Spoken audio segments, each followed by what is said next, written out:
Hi, and welcome to the Girlfriend God. My name is Kelly, and I'll be your host.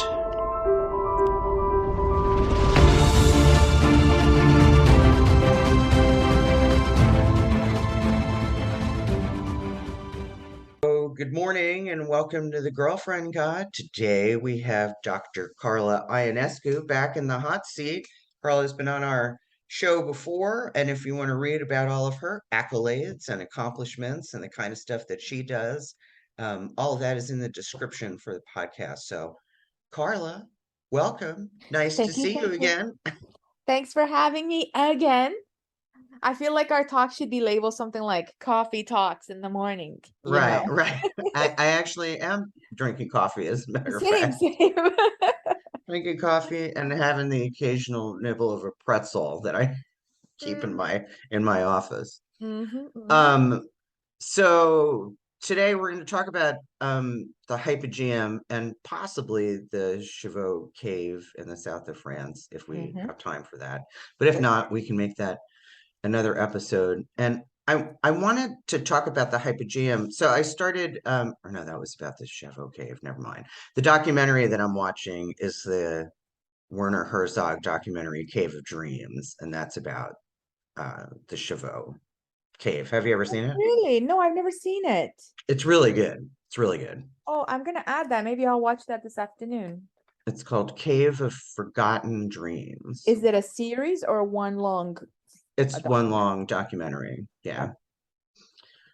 yeah. So the Hypogeum, I guess, both for my benefit and the benefit of, the three listeners that I have, um, where Hello, where listener. exact I'm not one of my two worst subjects in school and in Trivial Pursuit are math and ge- um, geography. Okay.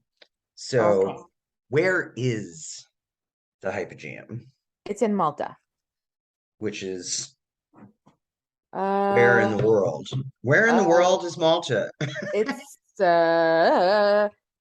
I know it's near Greece. Uh, But I don't remember the countries that actually literally surround it, but it's a okay. small island in like the southern part of, or I don't know. It's in, close to Greece and close to Sicily. So it's somewhere there. I was gonna say it's the southern part of Western Europe. Maybe that's correct.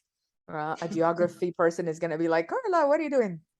Uh, it's a hop, skip away from Sicily, and it's also quite close to Greece as well. So it's right there in that area. And you said, and you've been there, right? I have, yes. Did you go as a tourist or as a researcher? Both. Both, I mean, I sometimes go as a researcher and end up being a tourist. Um, or vice but versa, right? yeah, exactly, exactly. So as both, but I spent 2 weeks in Malta. Um, yeah, it's a beautiful island. Uh, and in the sense that it has like a very unique architecture. Hmm. I didn't spend too much time on the beaches, although people say they were really wonderful. I did a lot of like temple work and museum work and run. Right. Um, I did go to they have like a blue lagoon and like some other lagoons out because they're an island obviously surrounded by other rock formations, and that was real, so that was like a touristy thing to do. And it was really, really pretty. Um, yeah, yeah, it was real. I would recommend visiting Malta at least once in someone's life, Right. for sure, for sure. So, because its technical name is the Hypogeum, is the Hypogeum of Hal Saflieni. Is Yes, that right? Am I Saflieni. saying that right? I Yes, butcher all these that's okay. That's okay. geographical terms Yes, yes, because yes, Hypogeum of itself just means what? Like a chamber or an yes. underground, That's right. That's right. whatever. So my understanding is that some of these names in Malta have like an Arabic history. Now, Hmm. I'm not an expert in Maltese history, like early Neolithic history of temples, maybe a bit more, but the Maltese history. So Malta is like a combination of sort of Arabic Hmm. culture and European culture. And Maltese is like, is close to maybe Italian and Portuguese, but also uses some Arabic words. That's my Hmm. understanding. Okay. Some people say maybe there's a bit of Persian in there. I'm not 100% sure. So I think that's why a lot of these names have the hal something in them. So you see that kind of history to it. Right. Right. But the Hypogeum itself, I mean, is so ancient that it's in the Neolithic era. Like Right. it's before any of these cultures identify themselves. It's Right. just so And ancient. Yeah. it's enormous, right? Or It's is it? we're told that it's 5 feet, sorry, 5 floors into the earth. You can only visit 2 floors. Right. And they're very, so you can only go 5 people at a time. Hmm. And so per day they do, I think you're in there for half an hour, maybe 45 minutes. And so they only allow like 20 people per day. Hmm. So you can imagine the lineup to get in. So like if you want to go to Malta next year, you want to book the Hypogeum from now, Right. Right. right? But because I went during the pandemic, there was nobody there. There's nobody there. I did have a couple of other people with me, and I think there was 3 of us. But I mean, that's Right. Right. nothing. And so they're very, so they don't allow a lot of people to come in because like our bodies and breathing and like perspiration, even just Right. natural sort of affects the inner workings and affects there's drawings on the walls. Right. Um, and so they even have like a very they have a stainless steel path. So with a like with kind of like a sidebar. So you do Hmm. not come off this path. You do not touch any, like there's so there's a security guard that comes in with you every Hmm. time. They're very, and the path takes you a little bit throughout and takes you back, and that's all you can do. You can't. So you can see the holes kind of like as they're digging down below. I Hmm. think they found 5 floors. It might be deeper. I'm not sure. Right. Yeah, I read that they really don't know No. how deep it goes. Yeah. So the whole thing is, I assume, started as like it's a natural stone structure as a result of weather and water and I don't think that they know how it started because it's not a cave. So it's in the middle of the city. I Mhm. almost didn't find it. There is a small building, small square building on top of the site, and Right. then it's surrounded by houses. In fact, how Right. they found it was by That, accident, that's what I was right? just gonna say. That's what I read. Yeah. So usually you expect like a cave entrance and then Hmm. it kind of descends into this. But this is not in a mountainous area. This is nothing. So literally, let's say 5,000 years ago, they dug right into the ground, flat ground, and they Right. dug right into the ground. And then they just stepped down and they kept digging and then they stepped down. So it looks like it's man-made or human-made, Right. you know? So there's nothing natural that kind of seems to explain why they chose this site for Right. any reason. Yeah.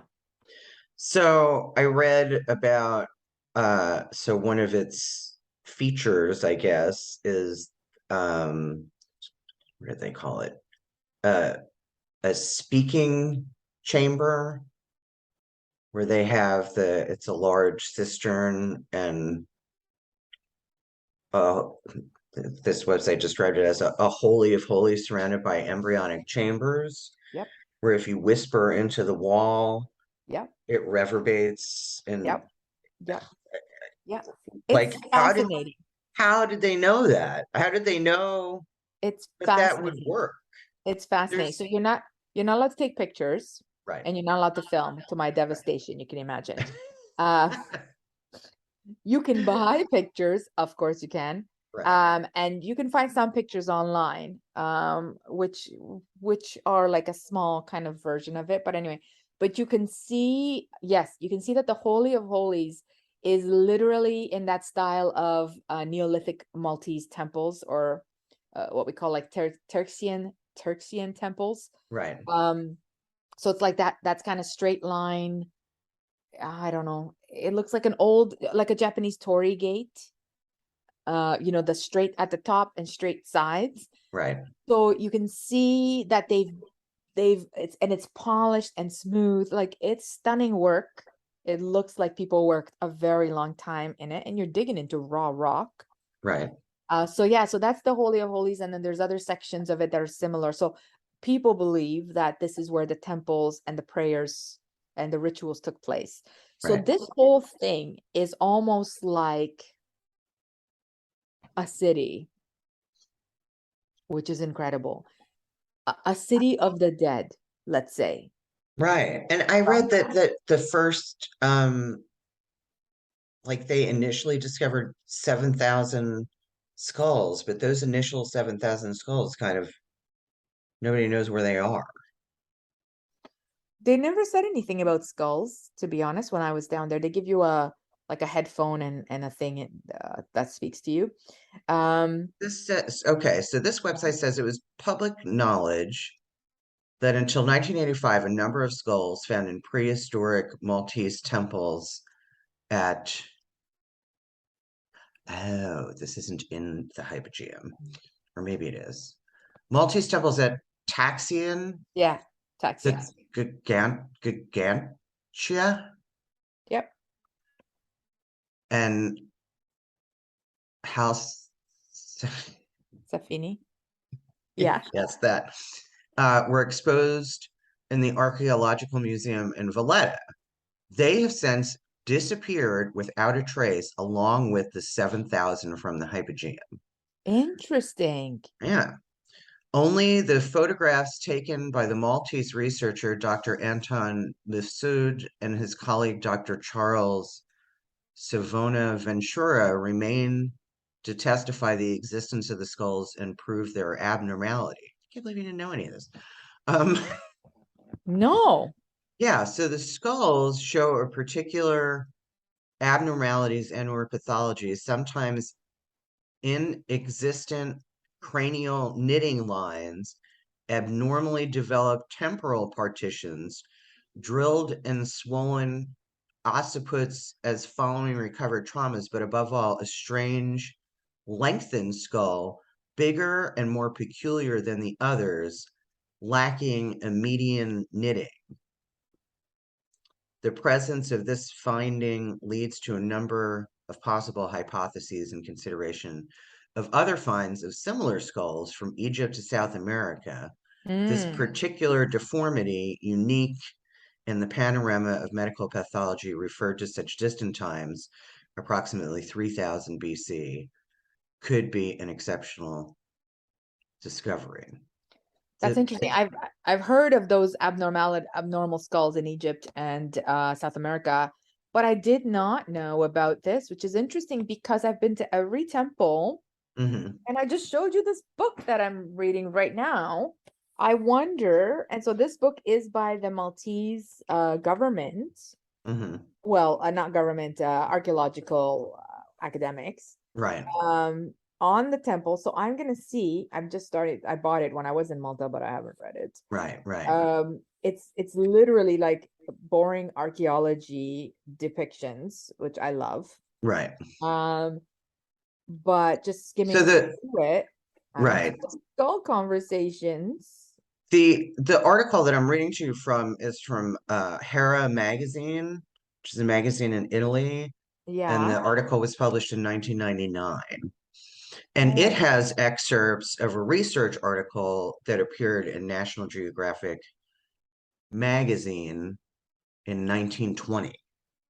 oh, maybe you can send me that link later because I will. I'm gonna do this little mini series on the temples there.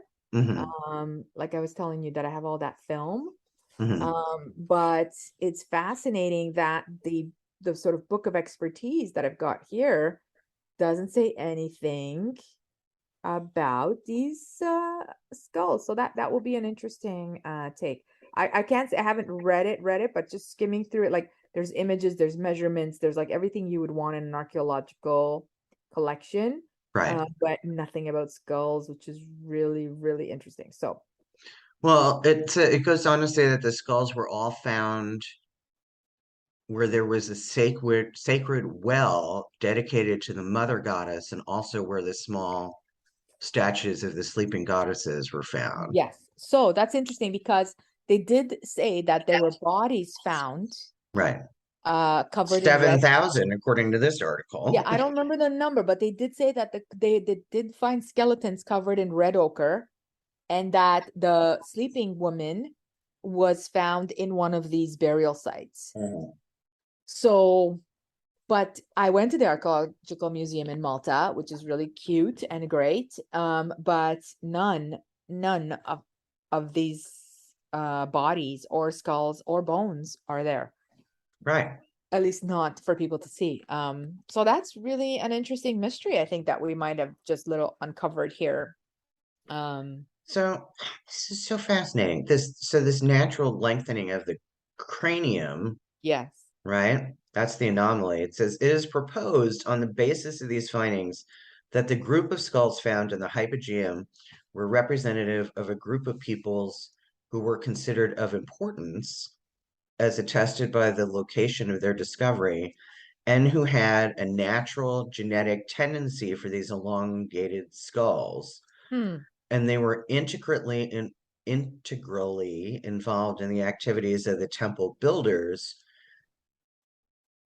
of the time. Other skulls found in the Brocktorf circle, which is the second level of the Yeah. Hypogeum, Mm-hmm. are considered to have had their heads bandaged in order That's to right. I've produce heard this of that cranial ritual as deformity. well. Yeah, Yes. Yeah, I've heard of that. So when babies are born, because their skulls are so soft, they do right, wrap them with like a bandage. Like, it looks like a bandage to elongate their skulls. right, I think there's still some practices of that in some tribes even today. Um, so I have heard of that. So that's just like, let's say, a normal baby, right, right. human baby, whatever, that can happen to. Yeah. So the thing from that National Geographic magazine in 1920, uh it doesn't say who said this, but some researcher or the journal article like author said, from an examination of the skeletons of the polished stone age, it appears that the early inhabitants of Malta were a race of long-skulled people of Interesting. lower and medium height, skin to the early people of Egypt, who Yes. spread westward along the north Yes. coast of Africa, when some went to Malta and Sicily, Yes. and others to Sardinia and Spain. Yes. Actually, that's funny that you say that because that's my next stop this summer is Sicily and Sardinia. But the Maltese even today will say that at some point, so they built these massive temples, they built these beautiful structures, and then they all left. They Yeah, just left. And some of them, like people say, a lot of them went to Sicily, and then of course spread out further. But there's no, like, historians are like, there's no that either there was a drought maybe, mhm, or something happened, is an unexplainable moment when they all just left and abandoned all of these sites. So these sites are megalithic, like right, there is no explanation on how they were built, right, right? They're still mysterious, which is why I love the some of the videos that I've taken of the sites, because you're like looking at a rock 3 times my height, and about 10 times my width. And then not only do they have all these pieces of rocks, which people are like, where do they even get these rocks? Because right. It's like Stonehenge, yeah, Malta doesn't right? just have like rocks lying around like that, Right. you know. And then how do they get them there? So how do they get them there? How do they place them up top? Because again, they really like this square, kind of like Stonehenge, this squarish, like the gate and the top. Right, That's their style as well. right. And it's like, And how did they do it? and the and speaking of Stonehenge, isn't the Hypogeum also strategically placed so that the sun Yes, shines that's to right. like the darkest regions of the cave? Oh, I don't know about that. No, the temples themselves, the Tarshian temples, yes. Hmm. The Hypogeum, I don't think there's any light that's supposed to go in there. No, this is a place of darkness. Okay. Yeah, total dark. I mean, candles, obviously there's evidence that there was candles and fires there, Right. obviously. But my favorite part about it was the idea that these people worshipped and ate and celebrated next to their dead. Right. So like their dead Right. are in these embryonic pockets covered in Yes. red ochre, which of course has so much symbolism uh, Right. of life and rebirth and all these things. On the ceiling of some of the rooms, they have the circular, the circular, you see them everywhere in Malta. They have like these circular paintings in red ochre. It's just like a whole ceiling of like spirals and circles. It's really cool. Right. And this article talks about that, and it says that the original excavation, or I'm sorry, the 1990 to 1992 excavation suggested that there may have once been a monumental structure that was directly on top of On it, top of it, above ground. yeah, could be to identify it at least, if not anything else. Right. Yeah. Yeah, because now when you walk in, you just take some stairs down into the structure, so there's nothing on top. Right. Yeah.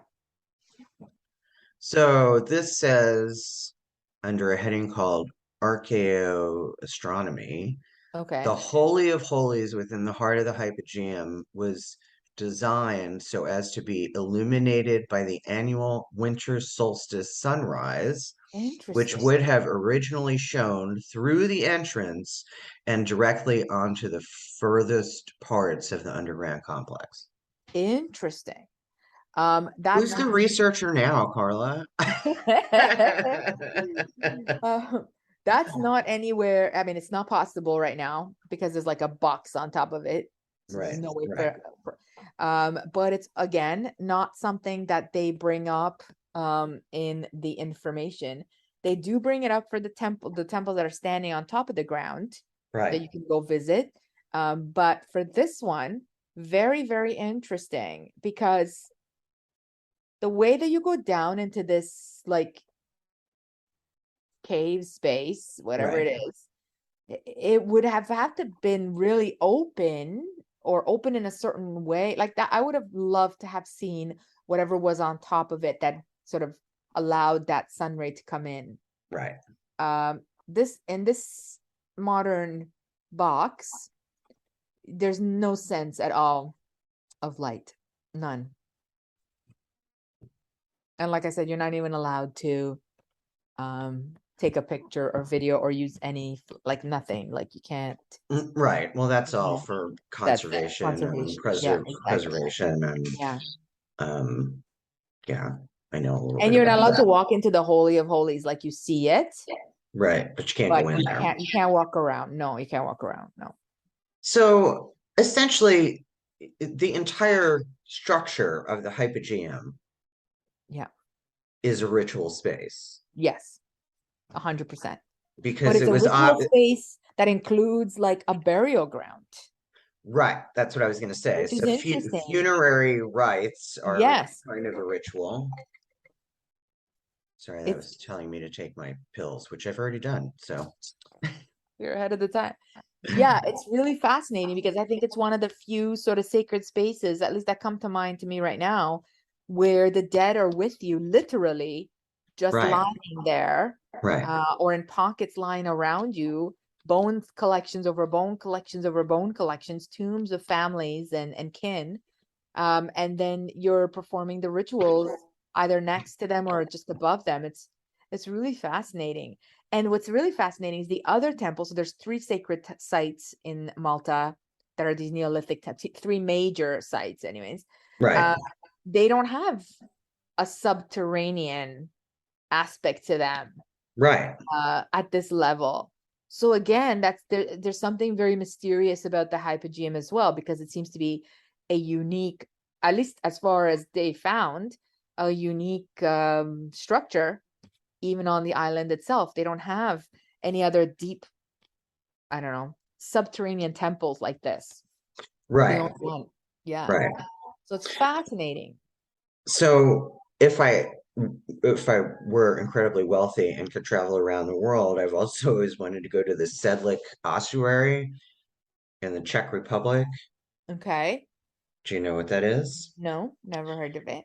So the Sedlik ossuary, it's in Czechia. Mm-hmm. It's a big tourist attraction, and Okay. it's a Roman Catholic chapel, and Okay. it's beneath the Cemetery Church of All Saints, Okay. and it's part of the former Sedlick Abbey. Okay. And the ossuary is estimated to contain the skeletons of between 40 and 70,000 people. Interesting. And so it's decorated, With the bone. whole structure and all of its decorations is made up entirely of human skulls or human bones. It's Wow. a big tourist attraction. People come from all over the world. You might want to put that on your list. I think I'm gonna add it to my list.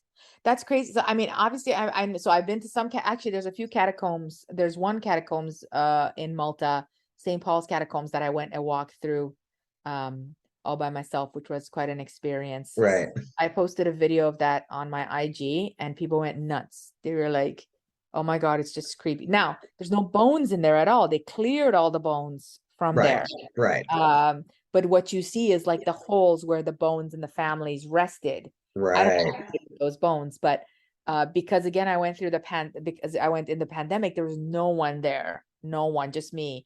And they have sensor lights. So if you're inactive for a while, they turn mhm, off and then they'll turn on when you walk.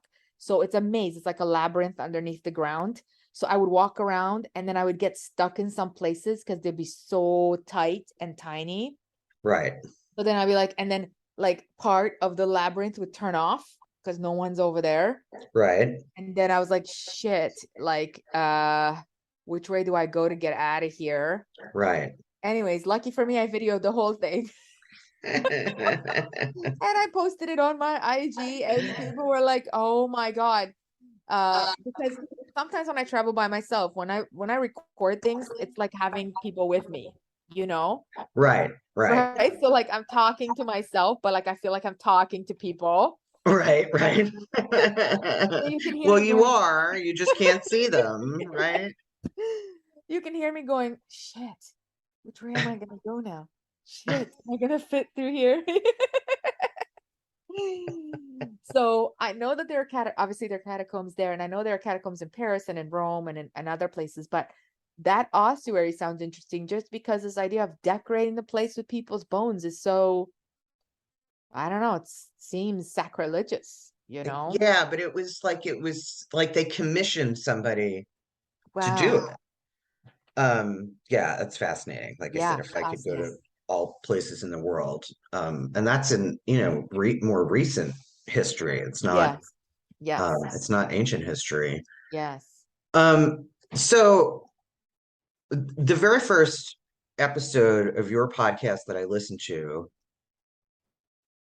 and I don't remember what the name of the episode was, but it was about the cave Yep. and womb symbology and all of Yes. those things. Yes. And you said, and I have actually quoted you in my conversations, my spiritual conversations with other people, because you said that whatever cave it was that you were talking about, um, that when it was first discovered, they thought they built it underground because above ground was like inhospitable or something. But then when they did more research, they realized that no, it could have been above ground, it would have been fine.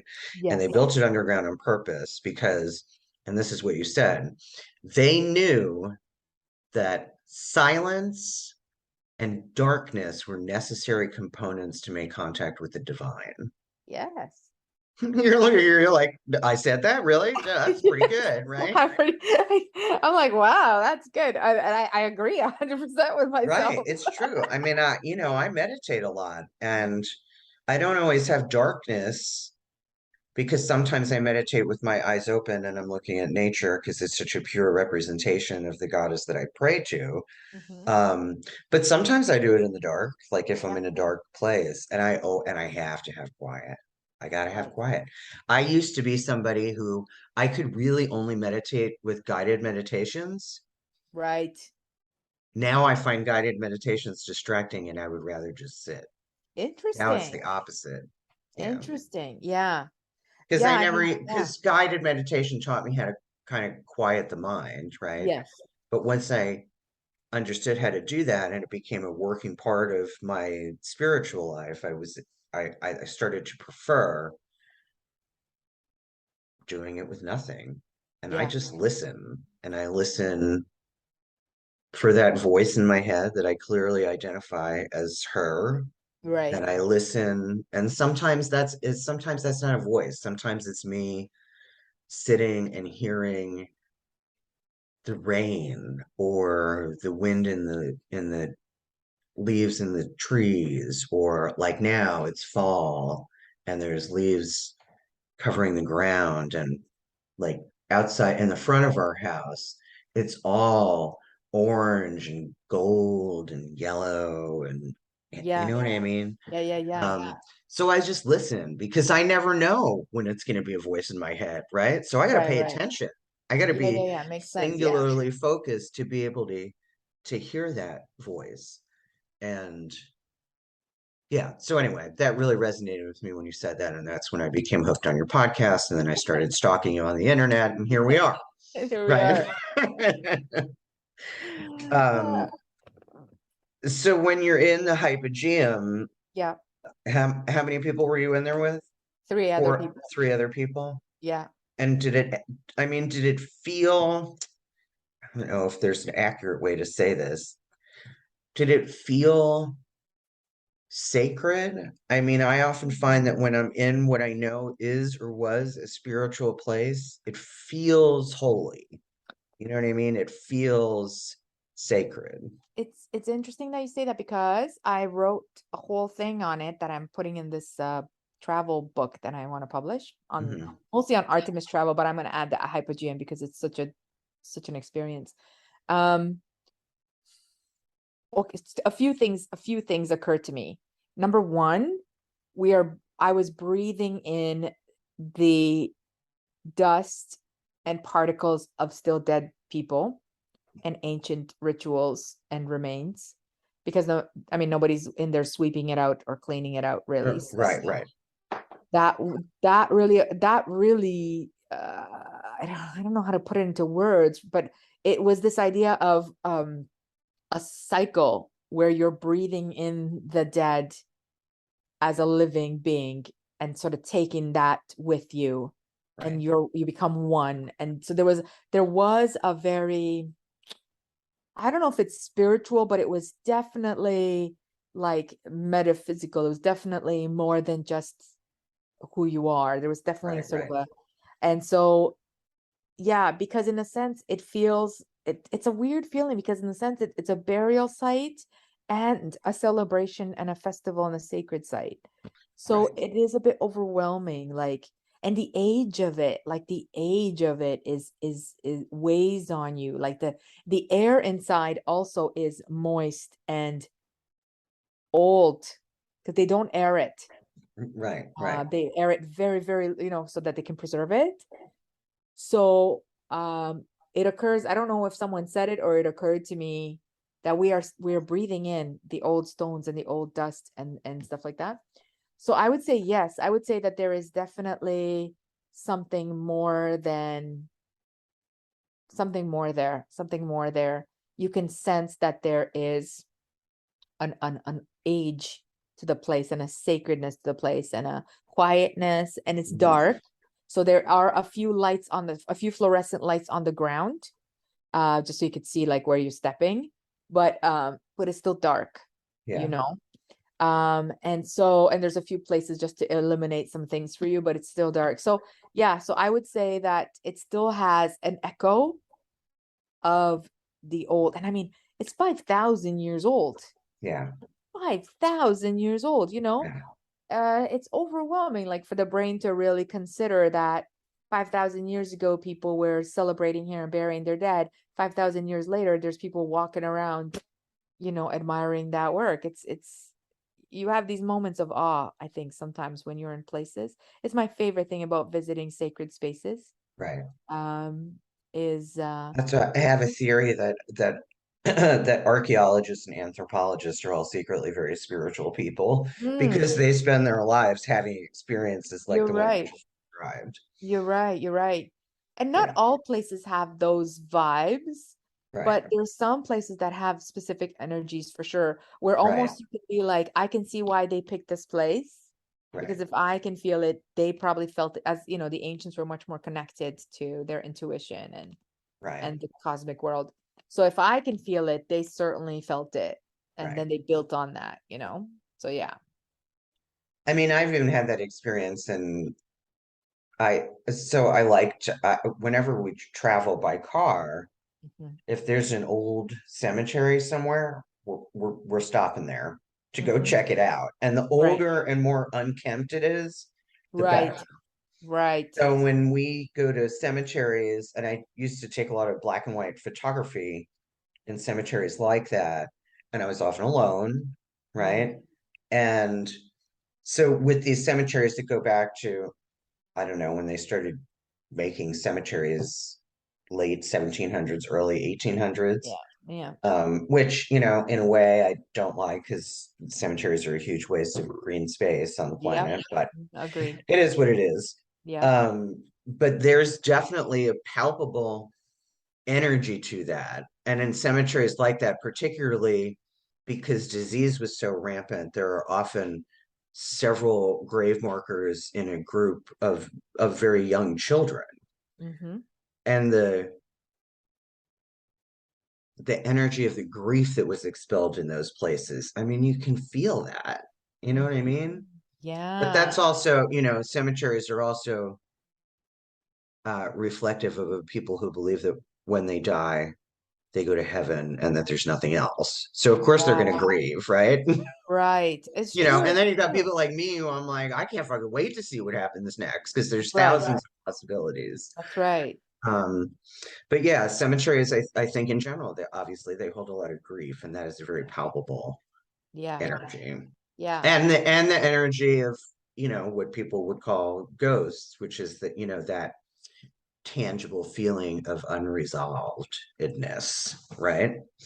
Yeah. Conflicts unresolved, lives Yeah. unlived, all of I that. mean, I've never had ghosts. I've never had like I sometimes wonder if I'm just not open to it or I'm just one of those people where I don't feel the presence of like yeah, ghosts or spirits. Right. I love being in cemeteries. I love it, but I've never felt I think it's probably easier to feel the grief of a place like you explained rather Right. than ghosts for me. Like some people are very sensitive to spirits and they could really, I've been trying to have supernatural experiences my whole yeah, life and it hasn't. yeah, it's not happening for me either. It's not Not happening. happening. Yeah. So it's possible we're just programmed in a way that's like that is not your role. You're not there to see that. So there we go. My screen went blank because I moved the mouse. Just a second. I mean, cemeteries and the Hypogeum, I think, are connected still, obviously, Yes, uh, yes, as burial sites. But it's interesting because different ancient cultures, just like today, different cultures have different treatments of their dead. right, Um, I think the red ochre part is quite interesting and unique. Putting like painting or the bones in red ochre, that's kind of cool because right, that implies that you leave your dead down there for a while, obviously for the body to decompose, and then you come back at some point and pour the red ochre or paint them in red ochre. So right, right, it implies like a connection to the organic body that is also interesting and unique, right. you know? And and you've talked about this in your podcast before that, we often don't um give ancient cultures enough credit, right? Like we Right. think it was all primitive and a daily fight for survival, but Right. things like cave paintings, painting is a leisure activity. That's right. So they didn't spend all of the time running from lions or whatever, Right. you know what I That's mean? right. That's Um, right. and it would take time to build tools from Yes. stone and bone and, Yep. later iron and Lots of time. And the structures, uh, I can't imagine the amount of work, design, prep, build. Like that's something that you do usually when you are eating well and drinking well. You know what I'm saying? Like that, right, right. you have those necessities covered in order to build these megalithic sites, whether they're in the ground or above ground. It's a lot of time and dedication, right? So they certainly had, and there are these lines in the ground. I can't remember what they're called in Malta that are also very unique. They're like, they look like railroad lines. I don't know if, yeah, you have your computer in front of you. There's a name Yeah, for them. I think it's something with a C, Carthic lines, or I don't know. Um, I'm and they looking. look, are you looking them up? They look Well, like I'm looking they at look like railroad engraved. tracks in the stone, in like rock. Yes. Are they cart lines or cart? I don't know. I feel like there's a C in there for these lines. Yeah, this is talking about what you were already talking about, the red ochre like spiral and floral patterns on the walls and the Right. ceilings and Yeah. So uh they have they have them in a few places, and it looks like something very heavy sunk into the rock, like a very heavy wagon, let's say, sunk into the rock. And so they look like wheel lines or like railroad okay, tracks. like Okay. tracks. Yeah, But they're in the rock, which means that they must have been sculpted in the rock, but right, there's mystery around them. They're not sculpted in the rock. So then people are like, so what's so heavy to leave these lines? And they're, it looks like they drag something, and they're kind of near the sea, high up on the mountain, but near the sea, or the hill, because they don't have mountains in Malta. But and it looks like they were dragging something, and then they end. The lines end. So they have no beginning sense, like there's no origin point and no end. So they're like, so there's no explanation. So people are like, yeah, it looks like they dragged something or were wheeling something across. right, Okay, but either something had to be so heavy that it dug into the rock. We don't have stuff like that even today. What is that? right. Or they dug them in there in order to wheel something. Why would they dig them in the rock? You could just wheel something. So Yeah. it's a weird mystery that is And where on. where is that? They are across Malta. I'm gonna look them up right now too. They're across Malta. I'm gonna see what they're called. Um, I'm gonna put cart lines in Malta. Let's see. Where Uh, is this article yes. also mentions So they're called, Zagra Circle on Gozo Island? yeah, Gozo Island's really cool. I haven't, the Ziggurat Circle. Okay, so these are called cart ruts in Malta. They're Oh, mysterious cart ruts. Okay, that makes sense. mysterious cart tracks or cart ruts of Malta. Yeah. So they say that there's over there, you can find them in over 150 different locations. Yeah. So they have no idea what they are, what they're for. Maybe it's how they move those megalithic rock structures from one place to another. That's what people say, but But since they're there's no so seeming deep, origin point or end, and it, it's it's weird. weird. It's like, because if you have something, like if you have a cart itself Right, or wheels, why do you need to dig this in the ground? You don't need to do that. It's right. weird, right? So they look like grooves, like I said, like almost like two grooves in the rock itself. Um, so they're like, yeah, maybe they did use them. Who knows? Yeah. No historical cart that we know of was high enough for this to be useful. Some pair of the tracks are uneven. Some are so deep that they make transportation impossible. Wow. Yeah. They don't follow paths. They don't connect to settlements. They don't lead to or from anywhere else. There is no convincing hypothesis why there isn't any wear and tear caused by the animals pulling the carts. Nothing, nothing, nothing. Right. Yeah. Some of them are at a 45-degree angle, which of course you can't transport anything at a 45-degree angle. So Right. they might not be for carts at all. Yeah. But yeah. So they're like so fast, they're mind-blowing because you're Yeah. standing there. It's like, and if you look at the images, you're standing there, you can see them. It seems simple. And then you start thinking about, well, what purpose would they have? And what would go through them? And blah, blah, blah. And then your mind just blows because you're like, this makes no sense. What are these things? What could they have been used for? Right. It's like the simplest thing, but it's 5,000 years ago. What were they doing? Anyways, it's fascinating. I don't know. I don't know. And so I could see why people begin to talk about like supernatural things or alien things or UFO things or things like that, because the level of lack of explanation Right. is so wide, that, and lack of evidence, Hmm. that you have to ask yourself what maybe these things serve a purpose that is even beyond the human experience. Right. Right. I think Right. that's highly likely. I think Yeah. that so much of our basis of spirituality as a whole is informed by these metaphysical events that I think people before us did have. Mm-hmm. You know what I mean?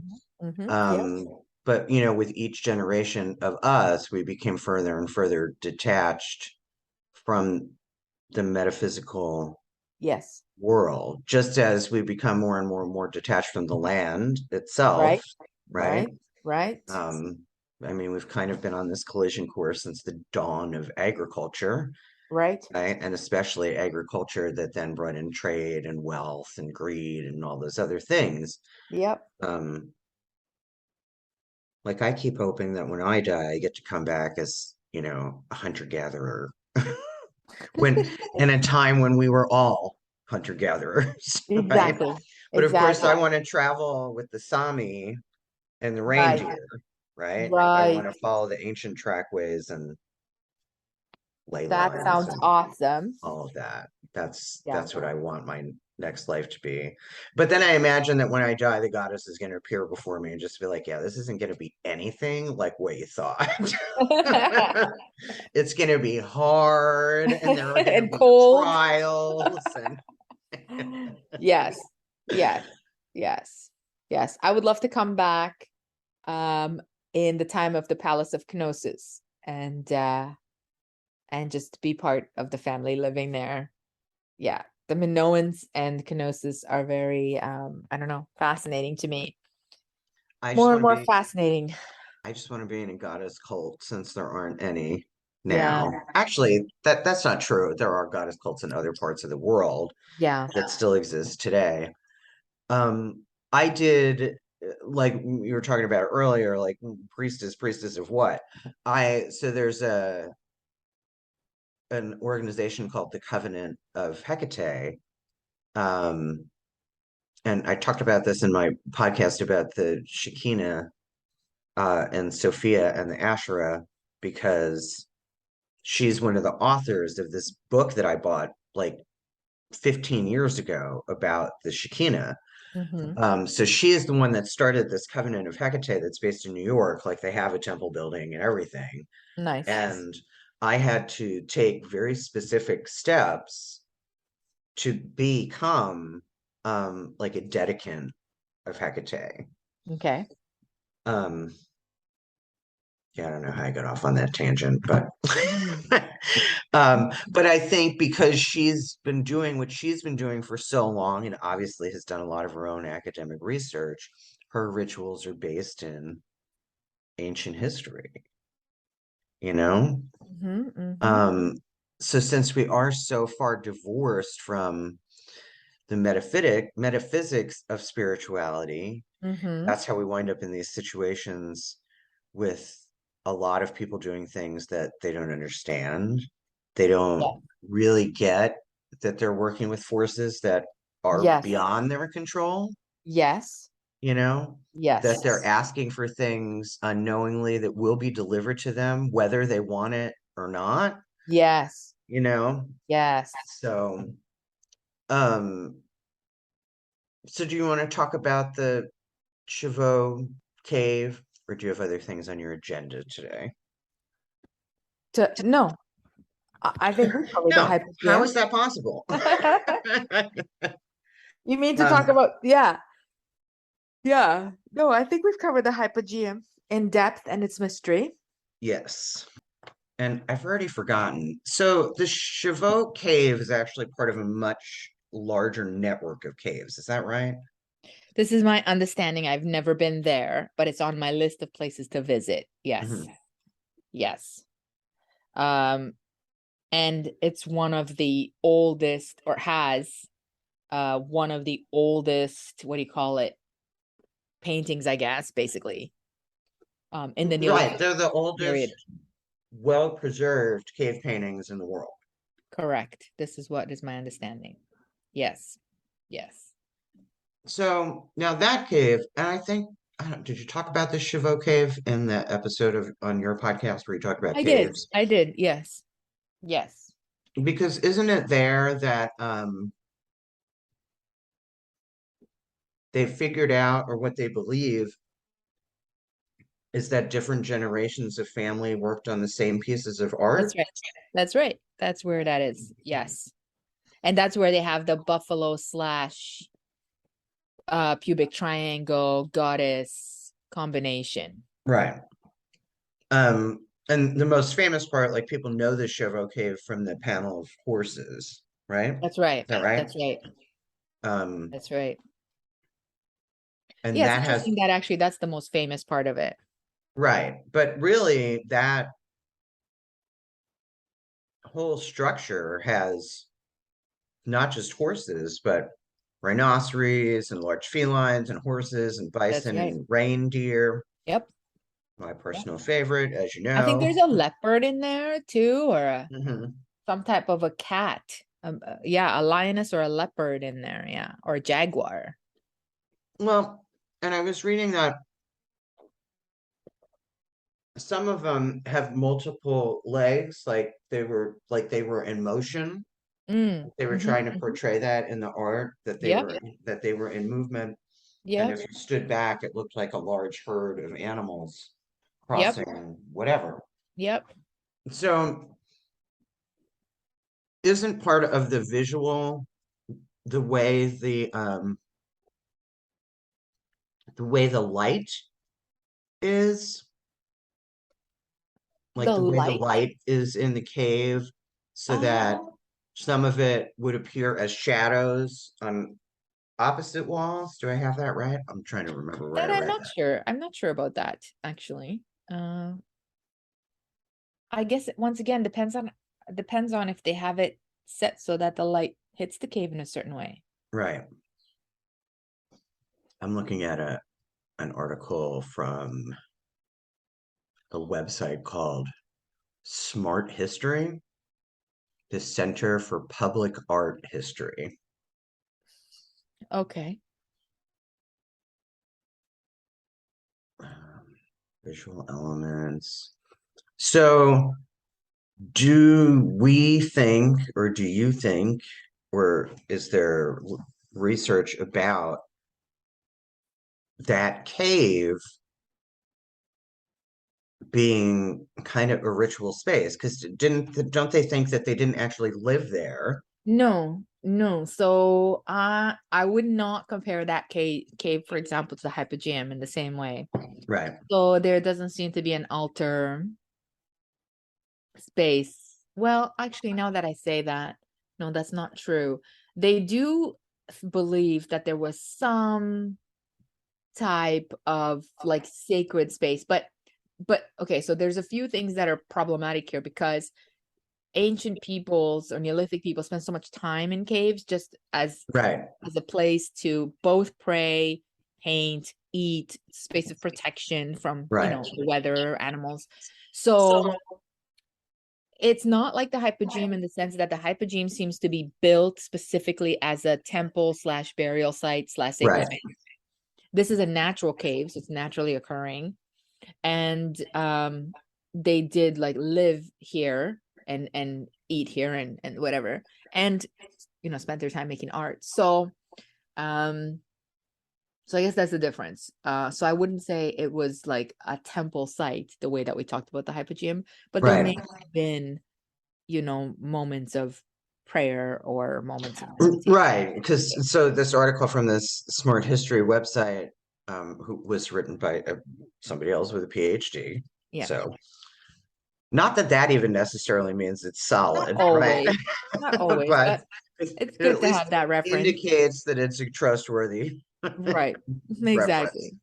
Um, so this person wrote that these spectacular cave paintings among the earliest that survive from throughout the world are already visually compelling and dense with possible meanings. The cave paintings remind us that art has been and continues to be involved in a spectrum of beliefs and practices, including formal religion, but also informal beliefs in the supernatural and even attempts to work magic. So, Yeah, I mean, there have been famous painters throughout history who talk about incorporating their spirituality into the art. But correct. I would say, based on what's in the Chauvet cave, it seems more like they were just kind of documenting what they were seeing, Yes. right? I mean, the overlapping of the buffalo and the pubic triangle, some scholars believe that it was first a goddess's body and then Hmm. it sort of painted over in the shape of a buffalo as well. So there may have been some overlapping painting. Mm, Um, so I do think that they're painting what they're seeing, but also I think there's a bit of an element of mysticism to it. Um, right, right, like less documentative, more interpretation, let's say, right? That sort right, of adds right, an element of the mystic in there. Yeah. Yeah. We're not sure. That's the thing. It's hard to interpret people's art sometimes because we don't know what purpose it serves. Is it a recording or is it an honoring? right, right. So, just as I was saying further down in the article, she says, what does this cave have to do with religion? In assessing any work of art, we should always ask, what was this made for? Right. The Right. people who created such works did not live in the caves they decorated. They were Mhm. humid, stifling places, absolutely dark and without ventilation for fire. The Okay. caves Okay. then must have served a function other than shelter. They cannot be seen as prehistoric art galleries, as the works are highly inaccessible and because of the darkness, almost impossible to see. If Well, they were not there to be seen, what were they for? I disagree with that because I think understanding that the person who's painting is clearly using a light source, fire. Right, So it would be understandable that others could come in using the same light source to look at the paintings. right. But I do agree in a sense that there is perhaps, like I said, something mystical about, or maybe it's just as simple as this is where it would have been best preserved. I mean, if you think Right, about it, logic dictates that you wouldn't put it outside in the environment, right, because at this point, art was so much work and rare. So right, you right, wouldn't put it somewhere where you knew it would be erased. right, So perhaps they put it in caves additionally because it would be best preserved in there for right, generations to come. And obviously generations took part in painting. So right. Well, so this researcher, let me see what her mhm, name is. Dr. Dr. Asa Simon Mittman. okay. Okay. Hmm. Who I think his PhD is in religion, I think. Okay. Um, okay. So this researcher proposes that it is possibly, since so many early religions, especially shamanic practices, were rooted in this kind of principle of animism, Mm-hmm. right? Mm-hmm. Um, so this author suggests that they could have been used for shamanic practices Mm.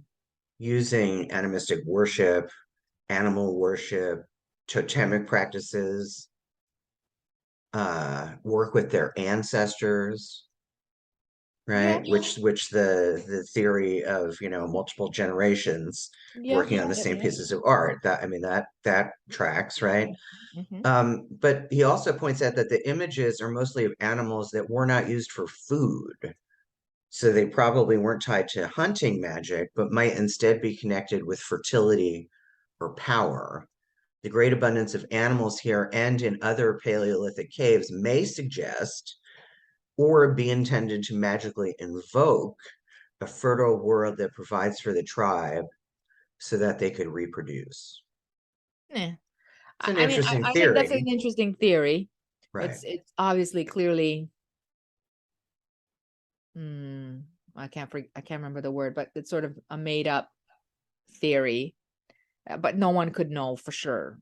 I Right, think, I mean, certainly, yes, certainly, I think he's correct in saying, or they're correct in saying, these are not animals used for food. Whether or not the reason I think people talk about fertility is because the bull, the buffalo bull, and the pubic triangle are old symbolic representations of masculine and feminine. So I right, think that might be correct. Um, the horses and some of the other paintings, I'm not sure. right, Perhaps if this was a horse tribe, then perhaps yes, horse fertility would be important in order right, to right, continue. So yeah, so I think there's a lot of like conjecture happening, right, right? right. Well, and But it's the way academics work. I mean, how do we know? I mean, there's no way we right, know, right. These right? are all theories that may or may Exactly. not be able to be proven someday by Exactly. archaeological and anthropological evidence.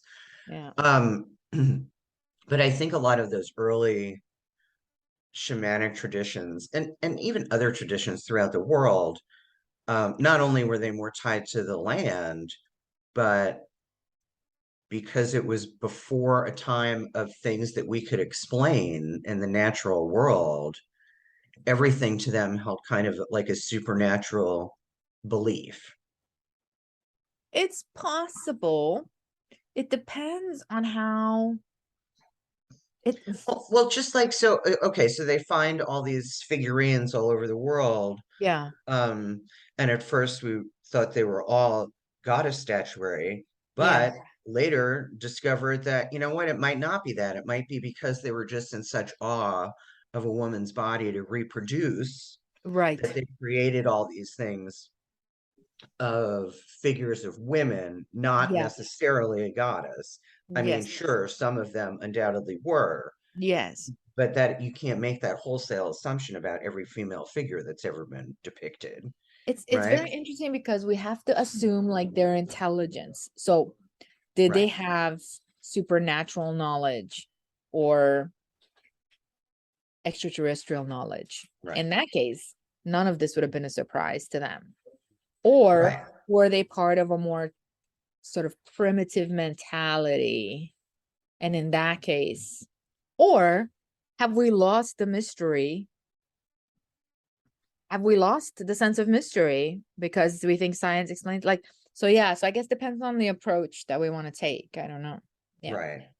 Well, and now, I mean, in today's landscape, there's a lot of discussion about the merging of science and spirituality, right? Mm-hmm. Mm-hmm. Because now we can do studies like especially in psychology and but the sciences behind that, like they like the first thing I ever read about that was the study that they did with MRI imaging of the brain. And Mm, they showed that that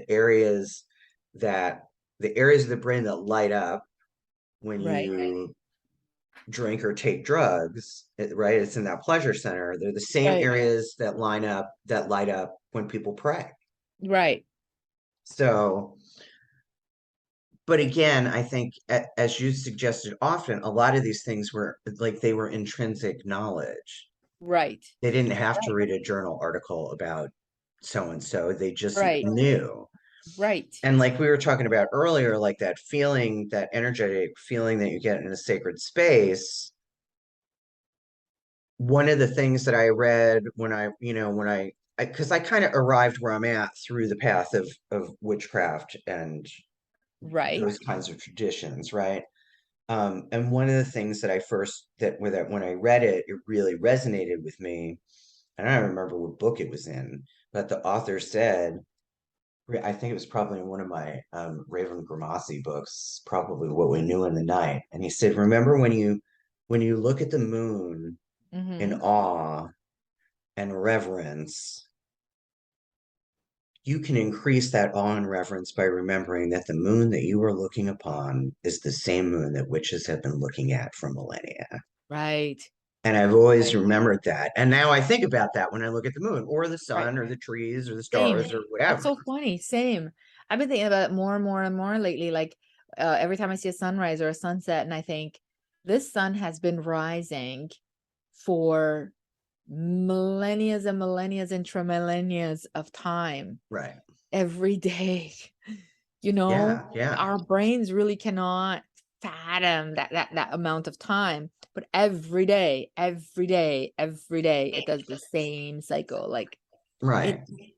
yeah, it makes you feel quite small, I think, and it reminds you Yes. of like, And right. And we see that play out on on the land stage across the world, right? Man trying to control right. nature and sometimes with a modicum of success, but oftentimes failing. Yes. I remember when I read Janet, whatever her name is, I just put up a quote by her the other day when I read, or no, I'm sorry, it wasn't that book. When I read The Orchid Thief Mm. by Susan Orlean, when she talks about Florida, she talks about how Florida is always the continual battle of man versus nature, right? Because people are constantly finding crocodiles in their swimming pools and Right.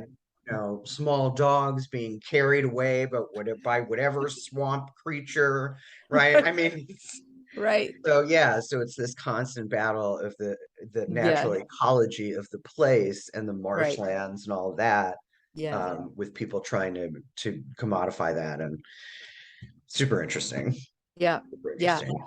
Yeah. Yeah. Yeah. I think it's fascinating. It's all fascinating. And yeah. And again, it's just a matter of like, how, we are now in a stage where we kind of have to reconsider the status of Neolithic intelligence, Right, right, or pre-Neolithic and post-Neolithic.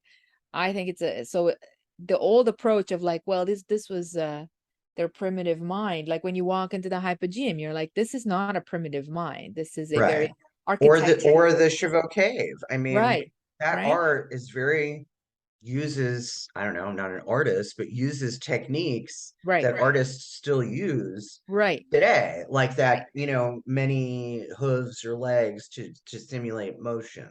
right, right, How did they know that? right, How did they know that? right, right. Were they just painting and be like, so does it look like they're running? Right? You know what I Yeah. mean? Like I mean, we really just there's so much that we don't know. But like you said, I don't think that we've lost the mystery. I just think we have to look a little bit harder for it. I had the car that I had before I drove this one had a bumper sticker on it that said it, and it had a galaxy image, and it said inspired by the mystery. Yeah. So, because that is what inspires me often, Right, right? right, right. That's I don't true. know. I think anybody practicing anything that's even remotely related to an ancient religion should know about the ancient religion. Mm-hmm. You know what I mean? Or the ancient practice or whatever. Mm-hmm. Mm-hmm. I It's true. mean, whenever so for example, so I have started researching um, the rituals that were used by some of these ancient goddess cults because when I was a practicing witch, it was relatively easy for me to do research and find information about how that particular goddess was worshipped. Mm-hmm. But now I'm looking for, was there, I mean, obviously we know about these ancient goddess cults, but were there people that believe, as I believe, right? Because I'm essentially a monotheist goddess worshiper, Mm-hmm. Mm-hmm. right? And did that exist? Yes. I think I posted not that long ago in my little thing about queens that at one time Isis was the only goddess that was worshipped in all of Egypt. Mm-hmm. Mm-hmm. So, I mean, I think that exists, but that's kind of my current personal research project is because Carla, I would really like to claim a religion. I would love to call myself something, Yeah. you know, I mean, because monotheistic goddess worshiper is kind of long and has a lot of syllables, you yes. know. Yes. So I think in a in my just my in my interpretation of that, I think that you can, so just like for me, for example, with Artemis, you can have a primary goddess Right, and mine that is is Ellen of sort the of Ways, right. right? Um, but I But think the nature of the goddess is that she is many things, just like the nature of women, that you're right, multi-layered. that's And my so, whole diamond god theory, right, right? right. Right. So I don't know that monotheism works because it's exclusionary in a way. It goes, I only worship this goddess and no other. And that can't, that's, as a goddess worshiper, you have moods when you're like, yeah, tonight it feels like this kind of a mood. Or a goddess just comes into your life based on Right, right. but I think, yeah, I think you could have a primary. I don't know if that's the right word. Maybe there's a better word. Um, That's what I like say. I say that queen Ellen or of the Ways monarch is, or I say that Ellen of the Ways is my patron deity, right, right? right. I mean, she's representative of the whole, Yeah, right? But yeah. she is the goddess with whom I've created the strongest and most meaningful relationship with, Right. right? But I Right. still get that she's part of a much greater whole. Right. And I guess I see monotheism as all that really means, at least in my worldview, is that there's a singular source. And that is what Right. I believe. That Right. is what I believe. Right. Um, that's why I like it when I read about what are considered primordial goddesses, Right. right? Right. The ones that have always been here, not just appeared as a result of popular religious culture, Yes. you know? Yes. I think we all have that, the knowledge that there is one source, one energy, one entity, Right. um, and the oneness of it all. And I think, yeah, out of that oneness, we have all of these maybe personalized sort of, I mean, I suppose gods could be almost like people, although that is a very organic brain interpretation, but Right. in the sense that there could be lots of different incarnations or different Right. Right. aspects of the divine. I suppose in some way the source can be whatever it wants to be. Mm-hmm. The fact that we are one with the source is also interesting because it means we are then part of the divine. Right. We are divine. People say Right. that. And I believe that too, right? Yeah. Like the goddess is something outside of me, but she also lives within me. Right. And Right. that's how I learned to trust my intuition because I trust that part of me that is Right. of her. Does that make Makes sense. sense? Yeah. Yeah. Yeah. Um, and what I see lacking is that kind of awe-inspiring reverence, right? Mhm. I Yeah. see people turn to whatever religion, and when they pray to that God, it's really just about fulfilling their wishes. Yes. And I'm over here going, you know what, Goddess is not my errand boy. Right. You know what I mean? She wants, I think, and deserves reverence and dedication and religion, right? Or Yes. she wants to be worshipped. She's not gonna get mad at me if I don't, Yes. but Yes. I really like that Thomas Merton poem that essentially starts with, I have no idea what I'm doing, but I think that the desire to please you pleases you, Right. right? Yeah, I agree. 100%. Yeah. Yeah, I think that's a great start for Yeah, sure. yeah, Um, yeah. yeah. Like I said, Yeah. the divine is not my errand boy Yeah. for sure, or Santa Mhm. Claus. I Right, can't just right. pray to my for my wishes to be granted, Right. right? I'm part of the equation. That's part of what having a relationship with her means I don't just sit on my laurels and expect her to do everything. Like I have Mm, to show up and do my part, like go to yes. therapy, work a program. You know what I mean? That's right. It's, That's yeah. right. Yeah. That's So right. That's right. I agree. Yeah, I think that fits well. Yeah. this was good. I told you we'd get a Yes. whole episode out of the Hypogeum, and Yes. I'm giving you trying to be your career manager in the meantime. I'm gonna sit and, with that for a bit and and fact think check about my it. own spiritual life. Right? Hey, thanks for listening. New episodes drop every Saturday, so keep tuning in. You can also find the Girlfriend God on social media, both on TikTok and Instagram, hashtag the Girlfriend God, hashtag the Girlfriend God podcast. Again, thanks for listening, liking, sharing, and following.